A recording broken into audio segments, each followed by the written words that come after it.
Hello, and welcome to the Media Center's 10th Local Hero Award series, in which we showcase 5 people from the Mid-Peninsula for outstanding achievement or contributions to the community. We solicited nominations and we're especially looking for the unsung heroes. Each winner is an inspiration, and each has a great story to tell.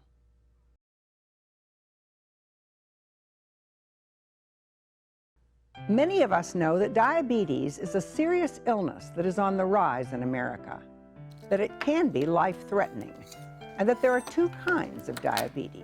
But that's pretty much it.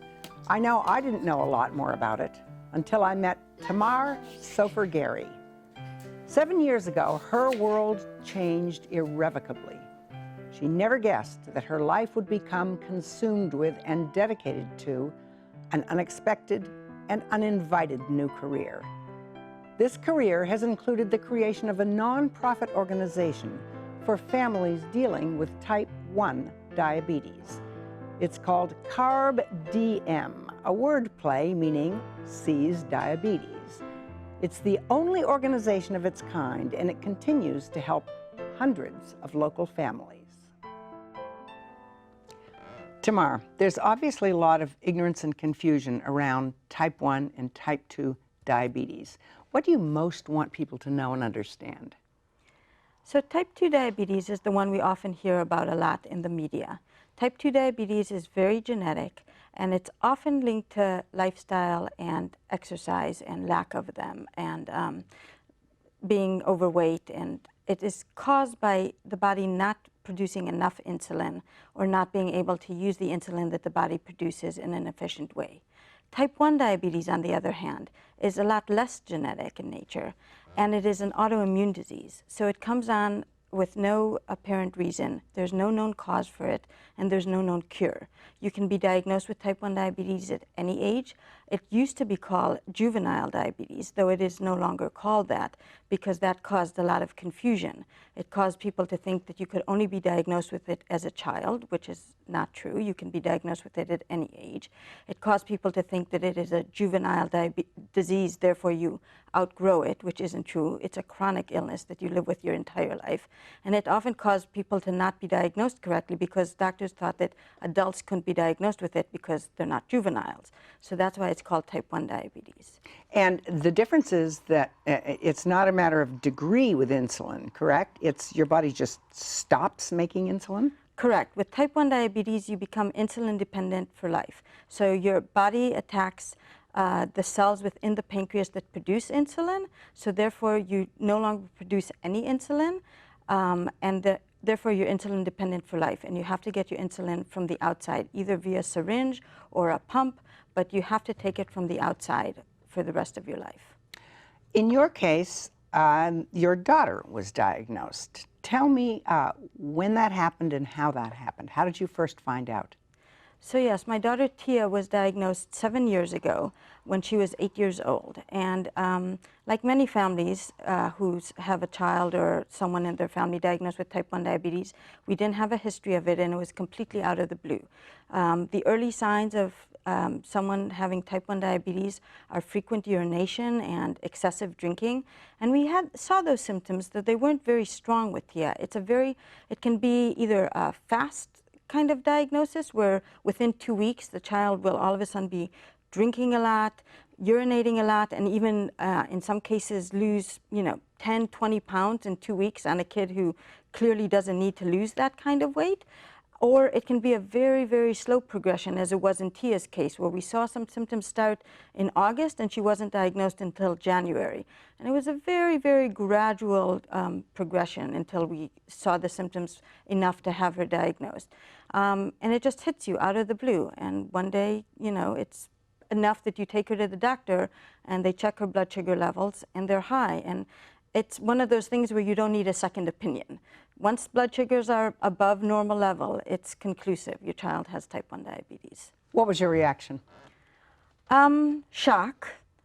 There's a lot of learning that has to go with it. It's not one of those diseases where you can take time and sit back and learn and figure it out and do some research. Every time your child needs to eat, you have to be able to count the carbs that they're eating, calculate insulin doses, and give an insulin shot.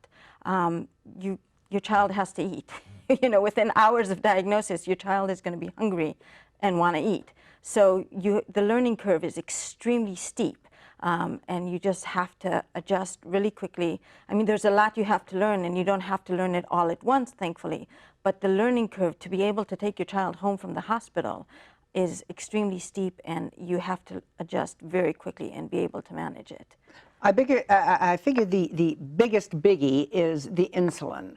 How important is that, and how difficult it is to figure out? Tell me about all those struggles with insulin. So insulin is a hormone, and we all have insulin in our body, and it's a key that opens up the cells and allows the glucose from the food we eat to go into our cells and provide us with the energy we need to function.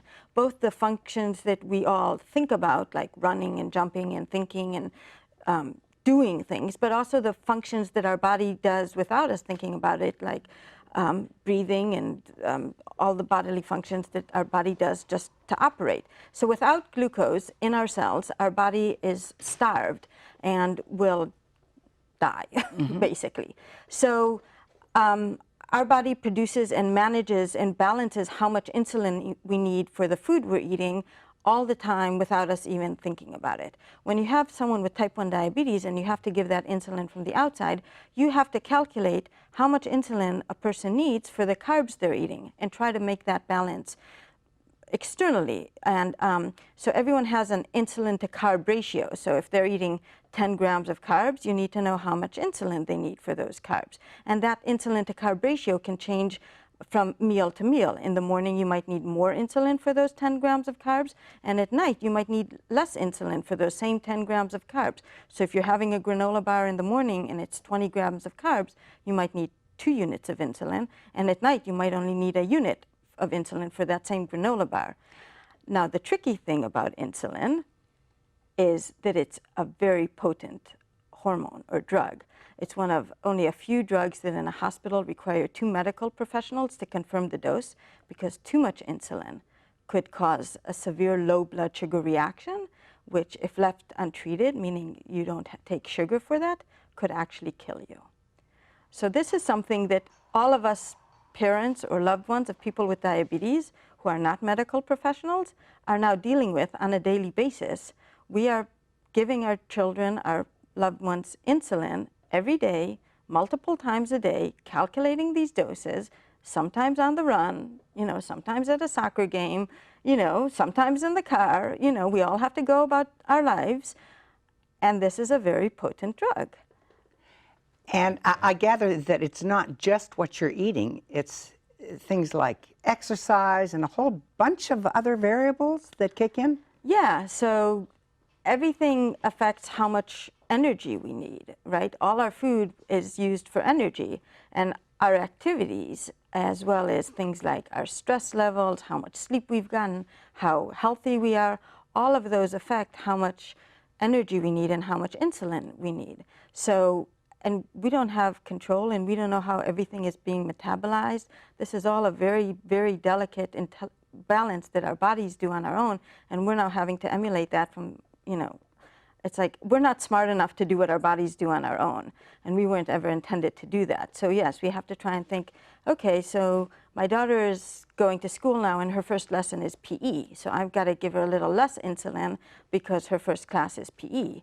Or in the afternoon, she's having a snack and I need to give her a little extra carbs and less insulin because she's going to have a soccer practice, or, you know, she's going to a birthday party, and, you know, they're going to be ice skating at the birthday party, so I'm going to lay off on the insulin and give her some extra carbs. So we're always trying to balance all these things without really knowing how it all works exactly. So you are chemist, doctor, nurse, parent, all rolled into one, and on the fly. Mm-hmm. Yes, and we have to continue being a parent and not overindulge our children because they're sick. You know, we have to not treat our children as, you know, sick children. We have to continue treating them as normal, healthy children, which they really are.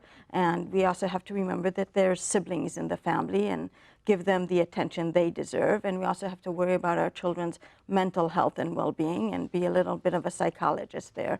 So yes, overnight we become a doctor, nutritionist, nurse, chemist, all of the above. Wow. It's a pretty big change. It sure is. What are of all these, what for the parent and the child do you think is the biggest struggle for the parent and the biggest struggle for the child?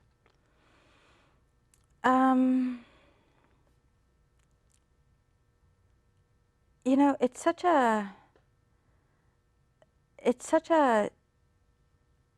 marathon that at different times it's going to be different struggles. It isn't one thing. You know, one day just being a parent's going to be hard. Another day the kid's going to have a breakdown because they're just sick of diabetes, and at that point you're just going to have to pull out the psychologist hat. And in one day the child's going to be sick, and you're going to have to pull out the doctor hat. And another day the kid's going to be, you know, hiding their food, and you're, you know, or not eating, you know, well, and you're going to have to pull out your nutritionist hat. And, you know, so the struggles change, and you really have to be wearing different hats at different times and trying to walk that fine line of being all of the above and being the parent and just being there for your child and understanding that it's a 24/7, 365 days a year struggle, and it's a marathon, it's not a race. So what do you have to say to the many people who say, diabetes, so you take a shot every day. So what? What's the big deal? Well, first of all, it's not one shot, it's 6 or 7 shots a day. And the dose is never the same. You know, if the dose was the same every day, every meal, yeah, maybe. But you're checking your blood sugar levels 10 or 12 times a day because every shot needs to be informed by the blood sugar levels. You're counting your carbs. I mean, who of us really wants to count every morsel of food we put in our mouth? And you have to calculate the doses, as I said. You have to balance it all. And these are kids. These are, I mean, kids can be diagnosed as young as 15 months, and then they're 5-year-olds going off to kindergarten. They're 10-year-olds trying to just, you know, budding independence. They're teenagers who just want to be like their friends. I mean, there's so much else they want to be doing other than managing diabetes. It's a full-time job. What's it like for their social life, and what's it like for you to have to deal with their social life? Well, my daughter was diagnosed at 8, which is kind of just the age where they start, you know, doing their own play dates, and you can usually send them off in the afternoon and not worry about it, and all of a sudden you're sending them off with these long lists of instructions, and, you know, you think you can drop them off at birthday parties, and instead you have to start accompanying them again at all the birthday parties because you have to manage the food and the exercise. And, you know, if it's a pizza party with ice skating, then all of a sudden you have to be able to help them balance that food and exercise and all the different treats that are coming at them. You want to be able to let them partake in all those treats and exercise and parties activities, but also be able to balance all of that. So from a parent who wants to be able to, you know, stand back all of a sudden at certain ages, you become, you know, the hovering parent again, right, which is just what you don't want to be able to do. And then as they get older, you want to be able to train them to be able to take over their diabetes manage. So you want to model how to do it for them when they're 8 and 9 and 10, so that when they're 12 and 13, they can take on that responsibility to some extent. So it shifts the whole relationship. You know, all of a sudden the move towards independence has to be, you know, postponed a little bit. Yeah. When you first found out what was going on and you got the diagnosis, your reaction was to reach out. Tell me what form that took and what you discovered.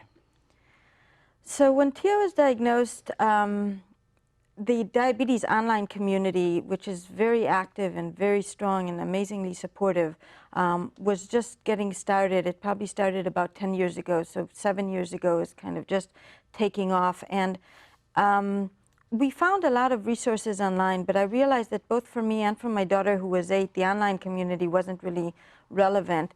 And I needed to meet people face to face and learn from them, their experience. And we found some activities in some places to meet people, but it just wasn't enough. There's wonderful camps, but they often take place in the summer. And my daughter was diagnosed in January, and that was a really long time to wait for us until the summer to meet people. So we reached out and we tried to find places and people to meet with.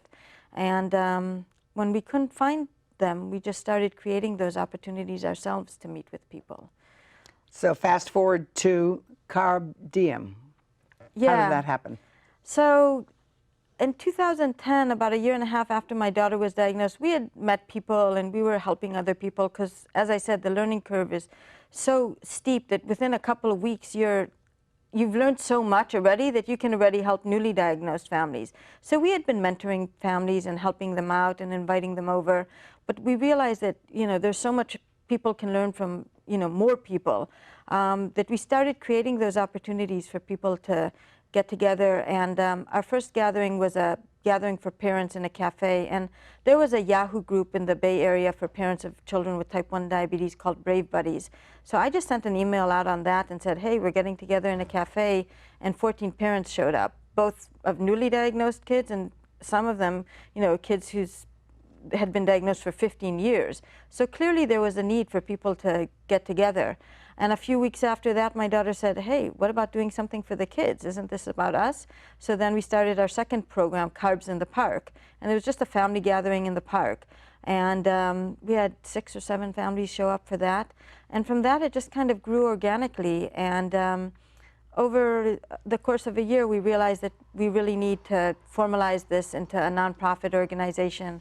And that's what we have today. We have CarbDM, which is a nonprofit organization that offers 90 programs a year and serves 1,600 people in the Bay Area. Wow. When you go to these gatherings with the kids and the parents, how is it different from parents in the park with their kids? What do you see when you look at these kids? I always say that anytime 2 people who have a connection to type 1 diabetes get together, magic happens. There's an understanding that happens between people with type 1 diabetes that you just can't get when there's someone who isn't living with it. There's a compassion and understanding that comes from that shared experience. Parents of children with type 1 diabetes are always exhausted because they're up checking their children at night, because diabetes doesn't rest when the kids go to sleep. You always have to check their blood sugars at night as well. So there's an understanding of the challenges. Kids see other kids with type 1 diabetes checking their blood sugars and counting carbs, and they will show each other their pumps and their continuous glucose monitors, and they show each other where they have their pump sites. Oh, I'm having it on my arm, or I have it on my leg. And we as parents can tell our kids, for months, you should really try to put your pump site on your arm. And they don't hear us, but then they see another boy or girl who's got it on their arm or leg, and they're like, oh, I think I'll try my pump site on my arm. And you're like, really? I've been telling you to do that for months. But there's nothing like seeing it on another kid or an inspiring young adult and that they think is cool, because they are cool. And all of a sudden, they're willing to try it. So it's magical to see those connections. Is there a little bit of a stigma outside these groups, and is this like a safe zone for them? How does that work? It's a safe zone. There's a pride that comes when you see other people and they're cool and they're doing cool things. We've had kids who definitely have been stigmatized at school. Their peers will see them giving a shot and they'll be like, oh, you're a druggie, or things like that. Just that, even if they know that it's diabetes, it's an opportunity to bully, and some kids are just, they take that opportunity. Some kids just don't understand why kids have to eat in class, or why they have a phone where other kids aren't allowed to have a phone, why they're allowed to use it in class. So some kids are stigmatized and, don't want to wear a pump because it makes them look different. Some of the pumps look a little old, so kids will say, what is that, a beeper or something? It doesn't look cool.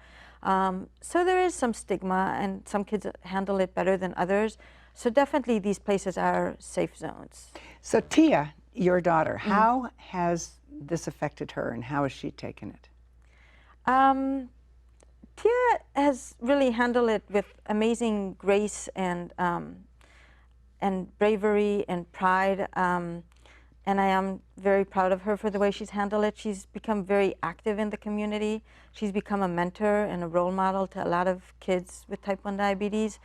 She's always happy to show off her devices and, you know, how she manages her diabetes and what low food she eats and stuff. She's also very involved in clinical trials and has participated in many of them from as young as she has been allowed to, and has helped bring some devices that have gotten, you know, approval for pediatrics, for example. She's in a study right now in a pivotal trial for a device that will hopefully be approved and brought to market in April 2017. So she loves to be involved in, you know, new technologies, and she goes to camp and is a leader in the community. What about you? I gather you, for a while you had a different career at Stanford doing development. Then you were a stay-at-home mom for a while.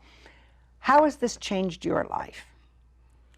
Well, it certainly launched me into a career that I never thought I would ever go into. I never had any kind of ambition to start a nonprofit or to lead a nonprofit. I mean, I was never one who was defined by her career, whereas now I am, you know, one and the same as my career.